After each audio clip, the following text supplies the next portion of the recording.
Take a look at the numbers for this matchup. Falcao is 35 years of age, as Morrell pointed out, but he's not been in wars, and he says he's a fresh 35. Morrell, once again, holds a big reach edge, which he hopes will allow him to land those big power punches from outside.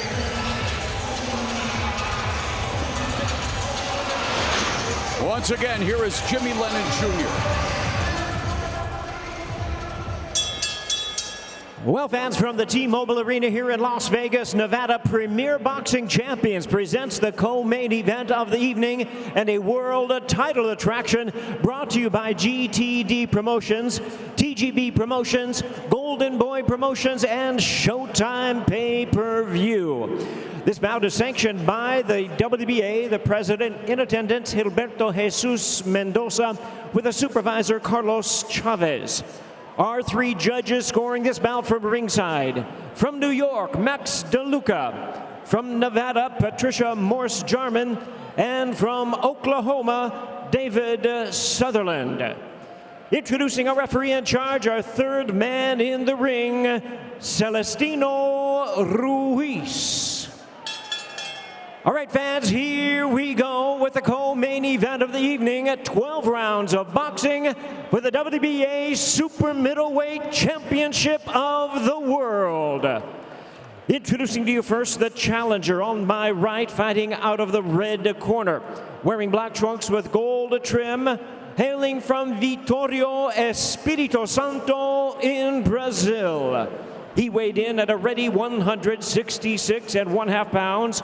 His record stands at 24 wins, 1 loss, 1 draw, 1 no contest, with 10 wins coming by way of knockout. Here is the 2012 Olympic bronze medalist, tonight making his first attempt at a world title, and the WBA #6 super middleweight world rank contender, introducing Yamaguchi Falcao. And his opponent across the ring is the defending world champion, fighting out of the blue corner, wearing white trunks with multicolored trim, fighting out of Minneapolis, Minnesota by way of Santa Clara, Cuba. He weighed in at 167 3/4 pounds. He is undefeated in his campaign in the professional ranks with a record of 8 wins, no losses, and 7 wins coming by way of knockout. Tonight, making his Las Vegas debut and the 5th defense of his title, here is the undefeated and defending WBA Super Middleweight Champion of the World, David Morrell Jr. Once again, our referee in charge. Now to give instructions, Celestino Ruiz. Okay, gentlemen, I gave you guys your instruction in the dressing room. I expect a clean, fair fight, start to finish. We're good here. We're good here. Te di las instrucciones en el camerino, que no una pelea limpio y protéjase siempre. Suerte. Third man in the ring is Celestino Ruiz, working his 359th professional bout. He's been a professional boxing referee for 16 years. Scheduled for 12 rounds at 168 pounds.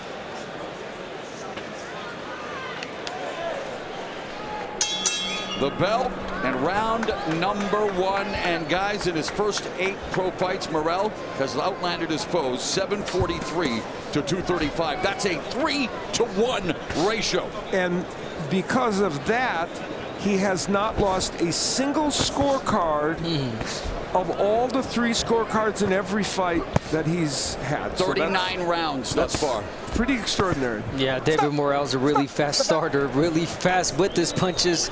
And yeah, like you said, he's the guy that doesn't like to lose a round. Well, Falcao told us that Morrell hasn't been hit hard yet. He doesn't know what it's like to be hit by a hard punch. He says throwing punches, hey, that's easy. Well, Falcao trying to make life difficult early here for Morrell on the front foot. And Falcao, even though he got the fight in, last notice, 10 days, he said he was ready. He said he was training, he was in the gym. So, as far as conditioning, this guy, comes ready. And we have two lefties. This is the second lefty in a row, or second lefty out of the last two fights that he has faced Falcao. So he hopes that'll help him a little bit here. Quick start here by Morrell using that stick, the educated jab. The right hand lands again on the face of Falcao. Falcao misses that one. Falcao trying to go to the body, but he's being intercepted by David Morrell Jr. Right uppercut, jack in the jaw and backing Falcao up, and Falcao comes back with a right hook of his own, but he is getting tested early by the uppercuts of David Morrell Jr. And the problem for Falcao is he's not a boxer, and he's in trouble. Stumbling. He's still on his feet, but not for long. The ropes held him up.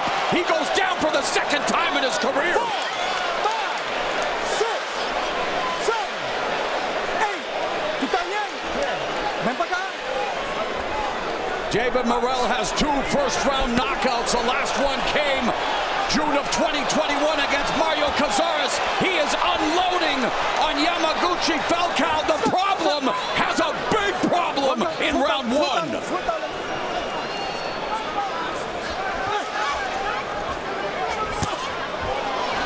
How much more is this one going to last? Good night. It's over.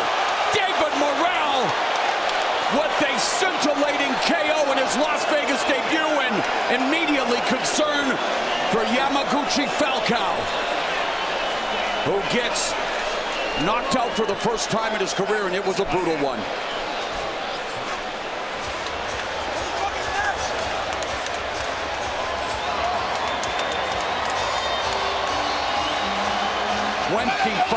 Years old, 9-0 with 8 KOs granted, taking on an opponent who took the fight on short notice, Ronnie Shields, who's meant so much to Morrell, working together now for the 4th straight fight, but our concern is with Yamaguchi Falcao. Definitely, and even though he took this fight again in 10-day notice, even if he took it in 3 months, 2-4 months, I think the same thing would have happened. David Morrell is just in a different league right now. Power. I mean, it shows 8-0, 7 knockouts, and that's what he wanted to show. He honestly wanted to give a little bit of more rounds. There was a time where he hurt Falcao and he took his time, but you know, he saw the moment and he just took it. It was a great performance from Morrell Jr. again, showcasing his talent, his fast punches, and of course the power. And finally, they are helping Yamaguchi Falcao to the stool. He was down for many minutes after being knocked out for the first time in his career.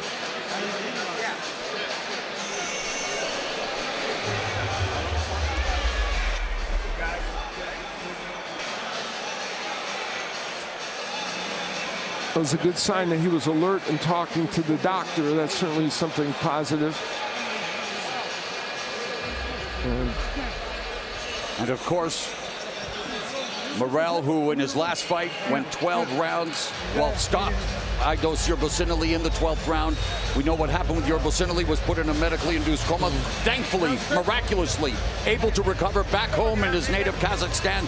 But Morrell is hell for a lot of people at 168. Yeah, and I'm sure he was worried about his opponent at this juncture, but this was the part where he's not worried about that. He was worried about getting the job done, and he started things with an uppercut that hurt Falcao, and then he just kept after him. The right hook hurt him. He was actually motioning to the referee, you might want to think about stopping this, and then threw that final right hook and didn't want to throw right there after he had gone against the ropes, and it was called a knockdown. Let's take another look here, and David Morrell, big right hook, and that is a huge weapon for him. And this is the first knockdown where Falcao went against the ropes, and Morrell at that juncture was concerned about Falcao, and I think was hoping the referee might stop the fight.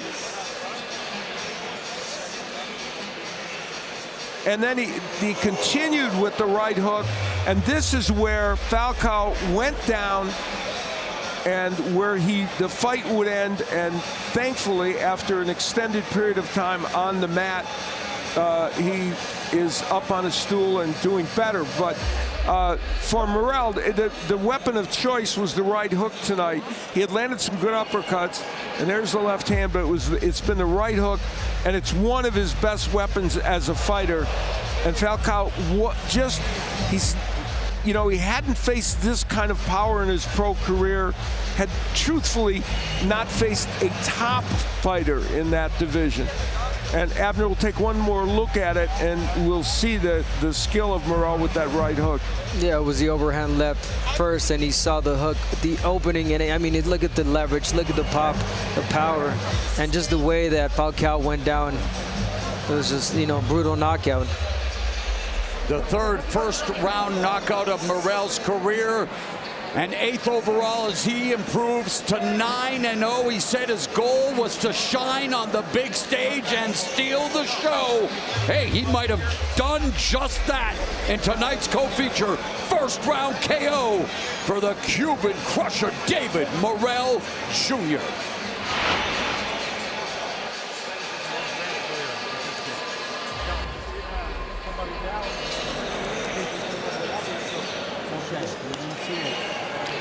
Well, let's check out the show stats powered by Fast Twitch.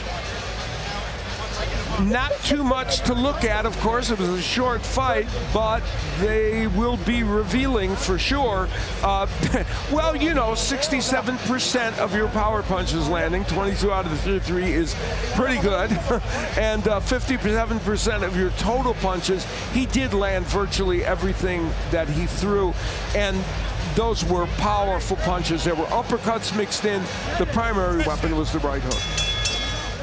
Ladies and gentlemen, we have the time of 2 minutes, 22 seconds in round number 1. He is the winner by way of knockout and still the undefeated WBA super middleweight champion of the world, David Morrell Jr.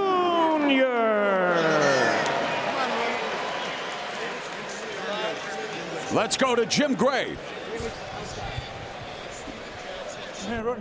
All right, Morrell, thank you very much. David, congratulations on that victory. Thank you, man. Appreciate it. I'm so excited, man. It's the big moment for me, the big night. So this fight, the knockout, the first round, it's incredible. I'm so excited. I know you never come into a fight thinking it's going to end that quick. So what was your expectation? ¿Pensaba que iba a terminar tan temprano esa pelea? No. It's boxing, man.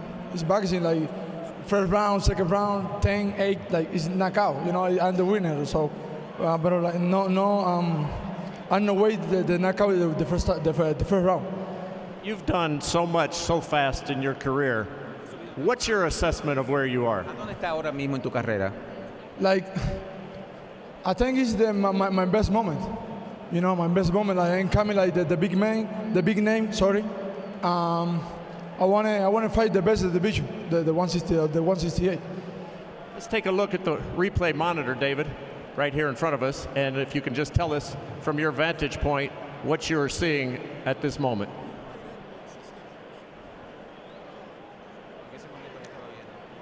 Go ahead. Yeah. No, I see the hands is bad. Look. And to the referee, hey, look. It's bad. I remember my last fight.